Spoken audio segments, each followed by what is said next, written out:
Migaw, mga kriminal. Kailangang may mag-ulat sa kanila. Ginagamit nila ang kanilang powers sa masama, hindi na niya natapos ang sinabi, isang malakas na suntok ang tumama sa kanyang pisngi. Pagkatapos ng biglaang suntok, sumigaw siya, "Shut up." Isang matigas na utos na agad pinatahimik si San bago pa man siya makapagsalita. Hinawakan ng bida ang kanyang namamagang pisngi at naisip, malamang susundan kami ng mga guards, wala na akong magagawa. Samantala, tumakbo si Wolf ng buong kumpiyansa. "Great! Everything is going according to plan," anya. Ang bandido na nakasabit sa likod niya ay nagdagdag, "We've got plenty of time. Darating ang mga guards in about 3 minutes. Kailangan lang nating makarating sa portal." Nandyan na ba siya? Habang papalapit sila sa kanilang destinasyon, may nakita silang dahilan para huminto, isang dalagitang walang malay na nakahandusay sa lupa. Biglang tumigil si Wolf at sumigaw, "Portal." Anong nangyari sa kanya? Kailangan niyang magising. May halong pag-aalala ang boses niya. Napatingin sa paligid ang bandido, halatang kabado. "Tignan mo doon," anya habang nanginginig at itinuro ang isang figura. Tumingin si Wolf at nakita ang isang nilalang na nakatayo, nakasuot ng mask at may kakaibang glow sa katawan. "Hans," bulong ni Wolf, litong-lito. "Sino yon?" tanong niya habang umaasa na yung nakita niya ay hindi kalaban. Umiling ang bandido at bumulong, "Hindi yan guard. Isa siyang ibang klaseng tanga."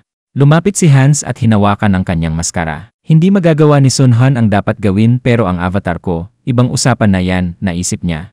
Kitang-kita sa mga mata ng mga bandido ang takot. Taas kamay silang sumuko. Maya-maya, dumating na ang mga guards mula sa South Korean Returned Association. Malalakas ang yabag nila. "Dito," sigaw ng lead guard. "Bilisan nyo! Huwag na naman nating palampasin to." Ngunit nang dumating sila sa eksena, natulala sila. "Anong nangyari rito?" tanong ng isa habang pinagmamasdan ang mga bandidong nakabulagta. Si Wolf, na medyo lutang pa, ay nawalan na ng mask sa kabuluhan. Inakala ng lead guard na may tumapos sa mga kalaban, pero malamang hindi pa iyon nakakalayo. "Hanapin ang paligid. Dito lang siya," utos niya sa mga kasama. Habang abala ang lahat, parang anino si Hans na mabilis lumusot sa mga guards, diretsyo kay San. Nang muling magtagpo, napangiti si San. "Mukhang nakainit ka na ah," biro niya, satisfied sa resulta ng plano. Nanatili ang tensyon sa hangin habang papalapit na ang susunod na kabanata, ang kapalit ng kanilang mga ginawa at ang banta ng paparating na puwersa. Samantala, naglalakad-lakad si Han sa parking lot, may kamay sa bulsa at tila relaxed. Minsan, ang ganitong uri ng stress relief okay rin pala,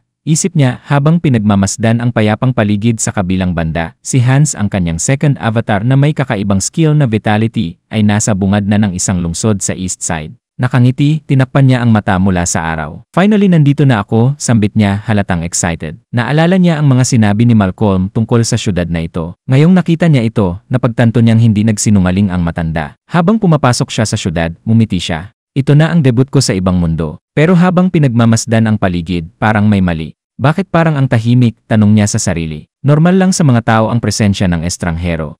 Wala man lang tumingin sa kanya. Sa isang alley, isang magnanakaw ang humarap sa kasama niyang si Diana. "Isa ba tong joke?" galit nitong tanong. Itinuro niya si Diana, halatang inis. "Sinabi ko na sa'yo eh." Nanginginig si Diana habang nakapamaywang at nagmamakaawa. "Konting time pa po eh." Lalong uminit ang ulo ng magnanakaw. "Gusto ko ng 2 silver coins galing sa inyo. May 3 araw kayo. Kung wala, alam nyo na." Sa di kalayuan, si Hans ay casual na nanonood. Mga low-level thugs at isang inosenteng babae. Classic, isip niya. Wala siyang balak makialam. Pero tila may ibang plano ang tadhana. Tumakbo si Diana para tumakas pero nabangga si Hans. Napaatras siya at agad yumuko. "Sorry, bulong niya, hindi alam kung sino ang binangga niya. "Let's talk," sabi ni Hans, kalmado habang sinusuri siya. "Gaano mo kakilala ang lungsod na to?" Nagulat si Diana sa tanong. "Sino ka ba?" "Uncle." Ngumiti si Hans at itinaas ang 2 silver coin. "Isang posibleng employer," sagot niya sabay kindat. "Pwede nating pag-usapan yung terms," sabi ni Hans habang lumalawak ang mga mata ni Diana sa pagkabigla nang makita ang mga silver coins. "Pera!" Yun agad ang pumasok sa isip niya, kaya hindi na siya nagdalawang isip, agad siyang pumayag.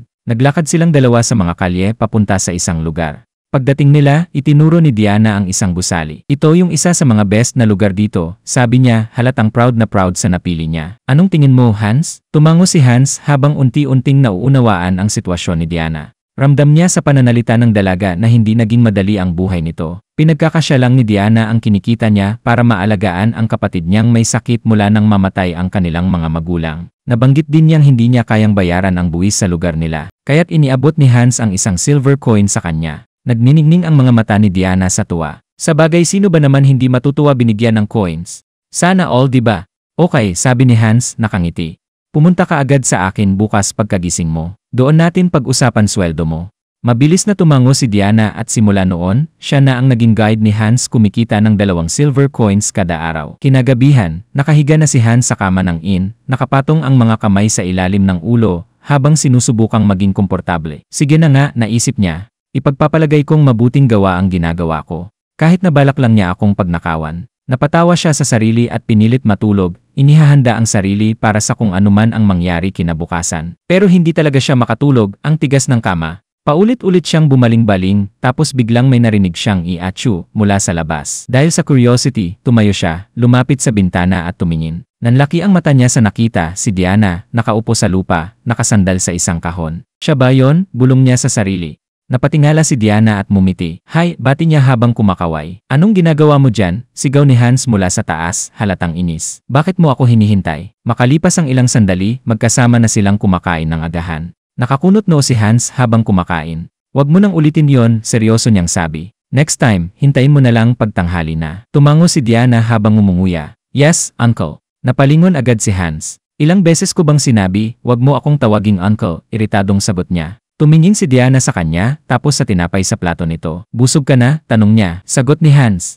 Kunin mo na kung gusto mo. Ngumiti si Diana at mabilis na inilagay sa bag ang tinapay. Thanks. Ang bayan na kinaroroonan nila ay tinatawag na Ozu, isang maliit na village sa kanlurang bahagi ng kaharian ng Talia. Habang naglalakad sila sa mga kalye, napansin ni Hans ang kakaibang simbolo na nakapinta sa mga pader. Pinagmasdan niya ito, parang pintura pero may kakaiba. Lumapit si Diana at sumeryoso ang mukha. Dugo yan. Napakunot no si Hans. Dugo? Sigurado ka? Inamoy niya ito, nagdududa pa rin. Hindi ka ba kumain ng venison soup kahapon? Sabat ni Diana, nakangiti. Paano mo nalaman? Gulat na tanong ni Hans. Itinuro ni Diana ang ilong niya. Matalas pang amoy ko. Napaisip si Hans, matalas ang pangamoy. Special skill niya kaya to. Anong ibig sabihin ng simbolong to? Tanong ni Hans. Nag-alinlangan si Diana saglit. Emblem yan ng Varak Guild, sila ang may control dito. Pero bago pa niya matapos ang paliwanag, bigla siyang napatigil. Namutla at dahan-dahang umatras, nabangga pa si Hans. Anong meron? Tanong ni Hans, nag-aalala. Amoy. Bulong ni Diana, nanginginig ang boses. Anong amoy? Tanong ni Hans, hindi makasunod. Huminga ng malalim si Diana, tapos bigla siyang tumalikod. Mainit na tinapay, sigaw niya. Kailangan ko tikman, hindi ka ba kakakain lang? Gulat pero natatawang tanong ni Hans. Gutom na ulit ako, sabay turo niya sa kalsada, excited. Sinundan nila ang amoy papunta sa isang alley. Pero pagbungad nila sa pinto, natigilan si Hans, isang bangkay ang bumungad sa kanila, nakahandusay sa sahig. Bagamat mabango pa rin ang tinapay, malinaw na may masama talagang nangyari. Ilang araw ang lumipas, nakasandal si Hans sa pader, halatang naiinit. Hindi pa siya nalalate dati may nangyari kaya, bulong niya. Biglang may lumapit na bandido. Oy tol, bati nito, nakangisi. Nagulat si Hans. Ang bandido, nakapamewang at mayabang. Kailangan nating mag-usap, sabi nito. Napabuntong hininga si Hans. Ganito na ba talaga kahirap? Agad niyang iniabot ang ilang silver coins. Eto, konti lang to pero sana makatulong sa public order. Nagkatinginan ang mga bandido. Kinuha ng isa ang coin at mumisi. Mukhang nagkakaintindihan tayo, sabay tawa. Napatingin si Hans sa leg ng isa, may tattoo ito. Pamilyar. Parang yung simbolo sa pader. Ito yung emblem me. Naalala niya ang babala ni Diana. Kailangan na nating umalis sa lugar na to. Habang papalayong naglalakad ang mga bandido, narinig niyang nagtanong ang isa, bakit mo ba dinampot tong batang to? Ewan, gago, utos lang, para bang tinamaan si Hans sa sinabi. Batang to, wag mong sabihin si Yen. Sandali lang, sigaw niya humahabol. Napalingon ang mga bandido, pinisil ang kanyang kamao. Damit timing ang lahat sa mga ganitong sitwasyon. Kapag naging delikado, pwede ko namang i-cancel ang call. Pilitan siyang umiti, sinusubukang manatiling kalmado. May gusto lang sana akong itanong, sa sandaling iyon, biglang sumigaw si Diana. Heinz, napalingon siya, gulat na gulat. Ang isa sa mga bandido, ngayon ay nagpapainit ng kamao at mukhang iritado, ay nagsalita. Anong interes ng kaibigan mong yan?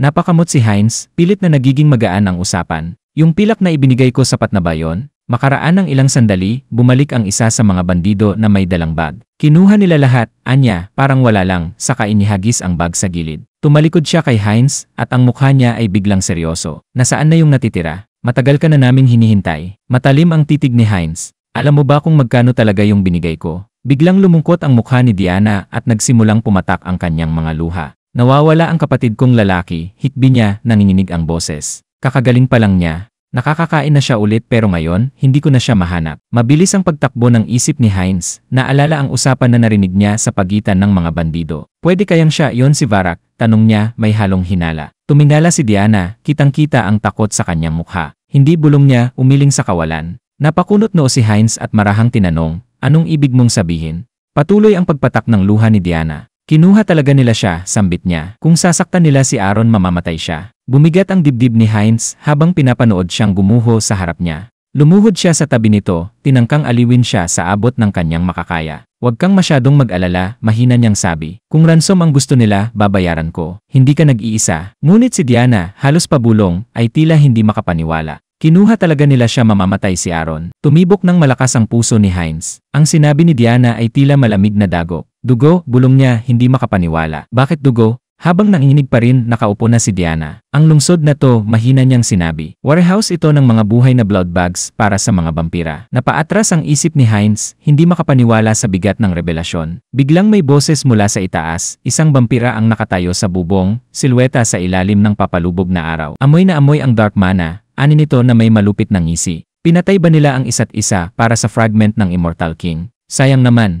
Balak ko pa namang sirain yon pag fully matured na.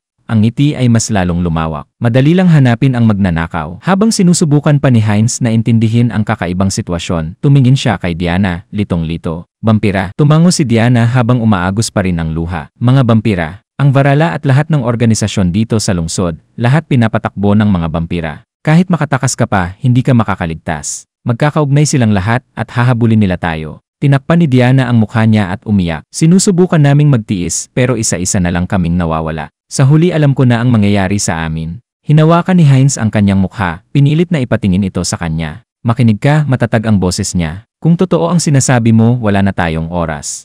Alam mo ba kung saan dinala ang kapatid mo? Nag-alinlangan si Diana, tumingin sa lupa, at saka mahina, hindi ko alam. Pero kung tutulungan mo ako, delikado to, hindi ka rin makakaligtas. Ngumiti si Heinz, kahit mabigat ang sitwasyon. Huwag mo na akong alalahanin. Marunong akong lumaban, lalaban tayo. Sa kanyang isipan, nagsimula na ang tunay na misyon, ang iligtas ang bata at tuklasin ang totoong operasyon sa lungsod. Pagkalipas ng kaunti, sa isang madilim na tavern, isang grupo ng mga bandido ang nagtatawanan habang nagsusugal. Isa sa kanila ang nag-all-in gamit ang pilak. San mo nakuha yung dami ng pera, Dior? Umiti ang kaibigan niya. May na-hold up ako kaninang umaga. Easy money. Biglang bumukas ang pintuan, malakas ang tunog, parang bagyo. Lahat sila napalingon. Si Heinz, nakatayo sa entrada, seryoso ang ekspresyon. Tumayo ang isa sa mga bandido. Ano to? Anya, naglakad papalapit. Sino ka? Bagong tanga ba na gusto kaming harapin? Tiningnan siya ng isa pang bandido. Ah, ikaw pala yung binalikan. May dagdag ka pang pera. Hindi na tinag si Heinz. Matatag ang titig. Sa gilid, isang bantay ang duguan, nakasandal sa pader, may simbolo ng vampira. Napangisi ang bandido. Anong ginawa mo sa bantay? Binayaran mo ng barya? Lumalim ang tingin ni Heinz. Hindi ko na ulitin, mahinang sabi, pero may bagsik. Saan nyo dinala ang bata? Anong pinagsasabi mo, singhan ng bandido? Alam mo ba kung sino kami? Isang kisap mata lang, hinugot ni Heinz ang patalim at sinaksak sa lalamunan ng bandido. Bumulwak ang dugo. Alam ko kung sino kayo, malamig na sambit ni Heinz. Mga hayop. Sinisira nyo ang pamilya para sa sariling kasakiman. Tumahimik ang buong tavern. Lahat takot na takot.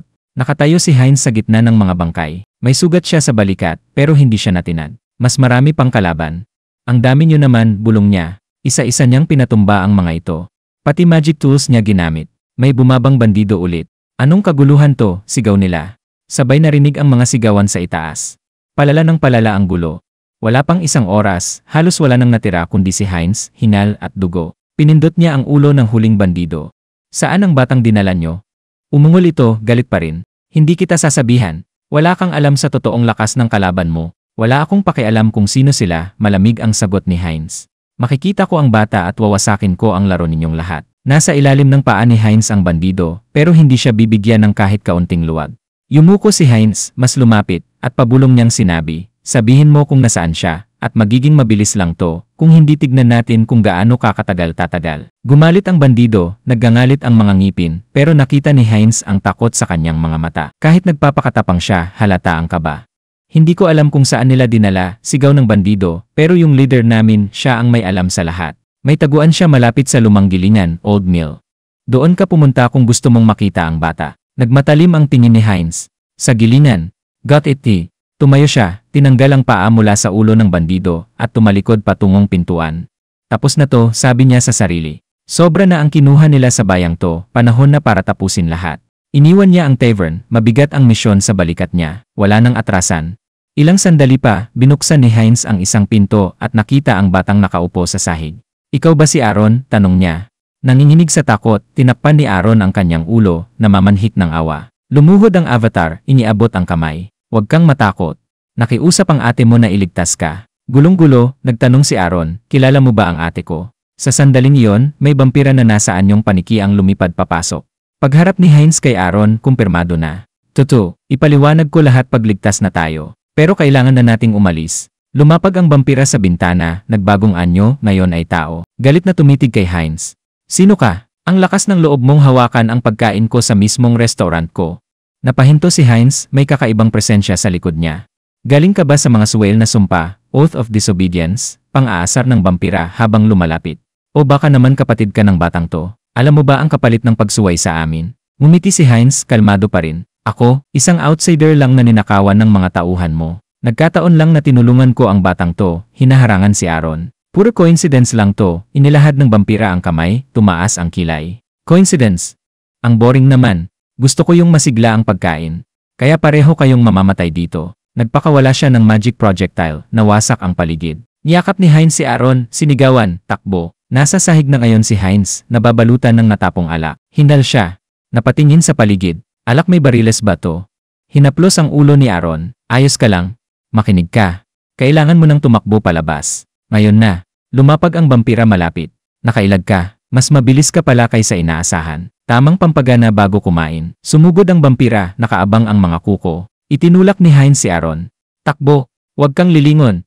Hinugot niya ang espada at hinarang ang atake. Pero biglang humaba ang mga kuko ng vampira, tumagos sa katawan ni Hines. Impressive regeneration, biro ng vampira habang nilalandi ang sitwasyon. Napangiwi si Hines, ramdam ang agwat ng lakas. Ang lakas niya sobra. Dinilaan ng vampira ang labi. Hindi ko inaasahan to, pero magiging masarap kang putahe. Sa kabila ng sakit, naisip ni Hines, kapag nag-alinlangan ako mamamatay ako. Sinubukan niyang umatake, pero isang iglap, naputol ng vampira ang kanyang kamay. Oh dear, tawa nito, pipirasuhin muna kita bago kita kainin. Itinaas si Hines gamit ang mga kuko, sabay sabing, dito na nagtatapos ang paglaban mo. Habang papalapit ang mukha ng vampira sa lig niya, isang huling desisyon ang pumasok sa isip ni Hines. Kung kulang ang lakas ko, sabay tayong mamamatay. Mula sa kanyang bibig, pinakawalan niya ang isang nakatagong fire spell, binalot sa apoy ang buong paligid. Ano to? Sigaw ng vampira. Fire magic tool. Tinago mo yon? Naitapon sa sahig si Hines, basang-basa ng alak. Napansin niya ang alak na tumataga sa kahoy, may plano siyang naisip. Napasigaw ang vampira, takot na takot, baliw ka. Wala kang awa. Gusto mo ba tayong parehong sunugin ng buhay? Biglang umatake ang vampire, mabilis ang galaw, hinampas si Hines ng sunod-sunod habang tumatawa ng parang baliw. Napunit ang balat ni Hines sa mga slash, pero bigla niyang sinuwag ng buong lakas ang kalaban gamit ang kanyang ulo, lumipad ito palayo. Ikaw na rin nagsabi malakas ang katawan ko at mabilis akong mag-regenerate. So enough for you? Umangil si Hines. No. Stop, sigaw ng vampire, pero hindi siya pinakinggan. Lumapit si Hines, walang takot. Then, boom, sumabog ang buong building.